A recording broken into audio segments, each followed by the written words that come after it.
Akizungumza jijini Mbeya katika ziara yake ya kutembelea shule, mkuu huyo wa wilaya amesema kuwa hakuna mwalimu wala uongozi wa shule unaoruhusiwa kuchangisha fedha kwa wazazi, na amemwelekeza mkurugenzi wa halmashauri kuchukua hatua kali za kinidhamu kwa walimu watakaobainika kukaidi agizo hilo. Serikali ya awamu ya 6 imeendelea na inaendelea kugharamia elimu bure. Kila mwaka tunaingiziwa fedha kwa ajili ya kugharamia elimu bure, msingi na sekondari. Ni marufuku kwa mkuu wa shule, mwalimu mkuu wa shule, mratibu elimu kutoza michango kwa wanafunzi kinyume na maelekezo na miongozo ya Wizara ya Elimu.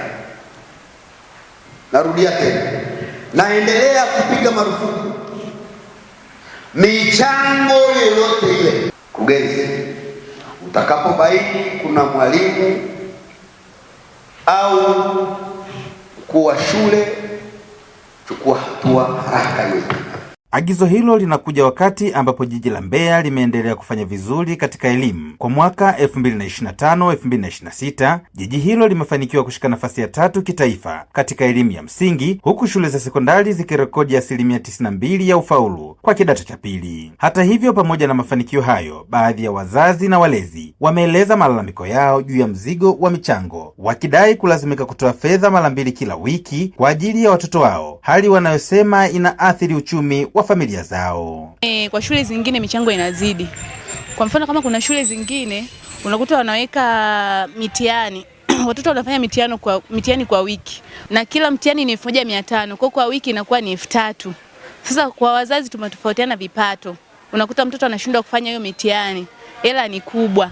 Serikali tusaidie kuliangalia hili. Kwa sisi wazazi wenye watoto wengi, unakuta una watoto 3, kwa wiki inatakiwa ulipe shilingi 9000. Kwa hiyo hapo, kwa sisi wazazi ambao tuna hali ya chini, tunaomba tupunguziwe jukumu hilo la mitihani, ishukue serikali. Kwa upande wao, baadhi ya walimu mkuu wa shule jijini Mbeya wameeleza sababu za kuwepo kwa michango hiyo. Nadhani sababu ni kukosa kwa uzalendo kwa baadhi ya watumishi. Unakuta kuna michango inafanyika, baadhi ya watumishi huenda wakawa sio wazalendo, kwamba sisi kama wasimamizi wa shule tuwe na macho marefu, macho mapana ya kuangalia kila kona, lakini hata watendaji wa mitaa, watendaji wa kata, tushirikiane nao kuhakikisha kwamba hata kuwepo mtumishi yeyote ambaye atajihusisha na michango hii kinyume cha sheria. Kwa maelekezo ya leo, kuanzia leo nafikiri kila mkuu ataenda kusimamia vizuri michango shuleni. Kinyume na hapo, mkuu wa wilaya amezuia. Nafikiri wakuu wenzangu wote tuko tayari kwenda kusimamia. Samuel Mpogole, Hope Channel Tanzania.